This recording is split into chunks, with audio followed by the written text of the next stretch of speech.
final strand of Area of Study 5 covers solo artists from 1990 to the present day. Unlike the other parts of AoS5, solo artists do not fall into any one style. Just a quick look at these artists show that they cover pop, R&B, hip-hop, country, grime, electronic dance music, rock, soul and gospel. There are no constants in terms of the instruments they use, how they use their voices, or how they use rhythm or harmony, or structure their songs. If you get a question on a song by a solo artist in your listening exam, it's likely to be one where you have to use your listening skills to identify the musical features of the song. So the more you know about the musical elements, and the better you are at identifying them when you hear them, the better. Make sure that you revise all your knowledge about texture and harmony and tonality, as these things will be very useful.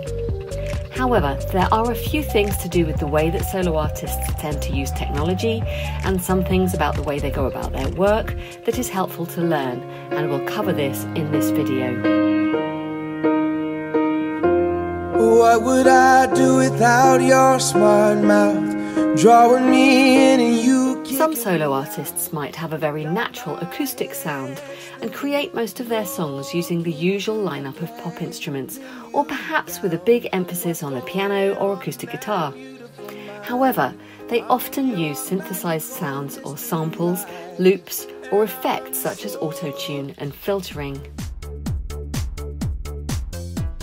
Since the late 1990s, a lot of music has been created using digital audio workstations, or DAWs.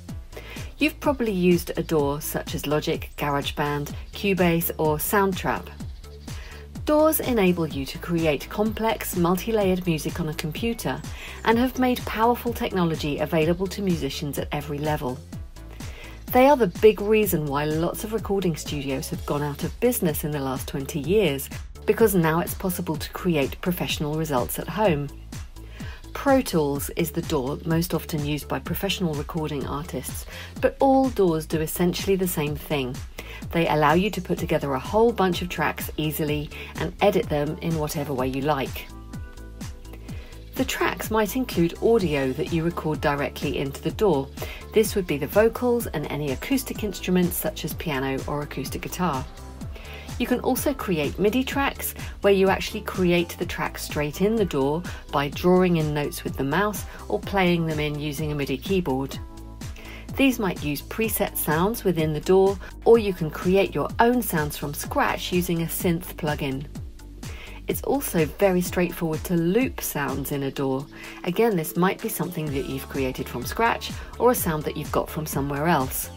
This might even be a sample from another song. Drum loops are often used, and a lot of solo artists use drum loops rather than a real drummer.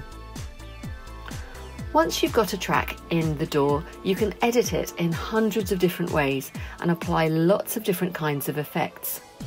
We'll look at a few of the effects that are used most commonly. Auto-tune was originally used to digitally correct any out-of-tune notes. Then, in 1998, the Cher song Believe used auto-tune on an extreme setting to create a particular effect. It gives an artificial, robotic, almost bubbling sound to the vocals. No matter how hard I try, you keep pushing me aside and I can't break through. There's no talking to you. Since then, lots of other artists have used the same effect. Here it is in a Kanye West song. Story ever told. Somewhere far along this road, he lost his soul to a woman so heartless. How could you be so heartless? Filters manipulate the frequencies of a recorded sound, cutting certain frequencies and boosting others to alter the sound. A telephone effect is often applied to vocals, which makes them sound squeezed, as though you're listening to the singer on the phone. This effect is used in a lot of pop, such as this Lady Gaga song.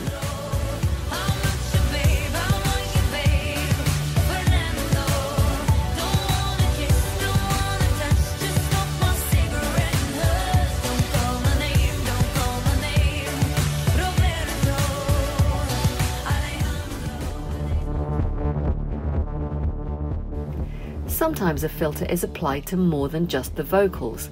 This is used a lot in electronic dance music. In this Madonna track, you can hear a filter effect where it sounds muffled, as though the music's been shut in a box, and then the filter opens up, letting more and more sound out.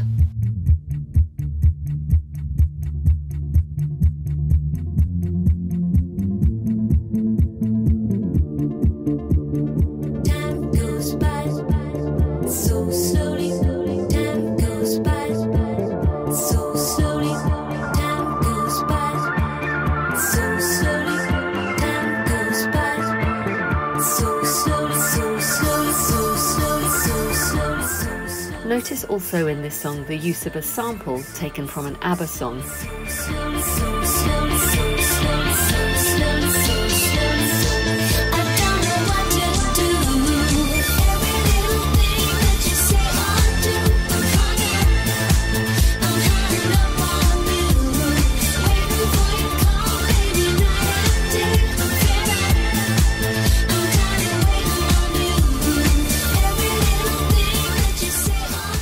Vocoder is short for voice encoder, and vocals that have been treated with a vocoder effect sound robotic and harmonised. Here is a vocoder being used in a Taylor Swift song. You must like me for me. We can't make any promises now, can we, babe? But you can make me dream. In the last 15 years, there have been massive changes to the way that we consume music, and this has had a knock-on effect on the way that musicians make their money. In the past, artists would make most of their money from record sales. However, nowadays we consume most of our music through streaming services, and while artists do get paid a small amount every time their song gets streamed, it's no longer their main source of income. Touring has become a much more important part of a musician's income recently, with the most successful artists selling out the biggest arenas in the world.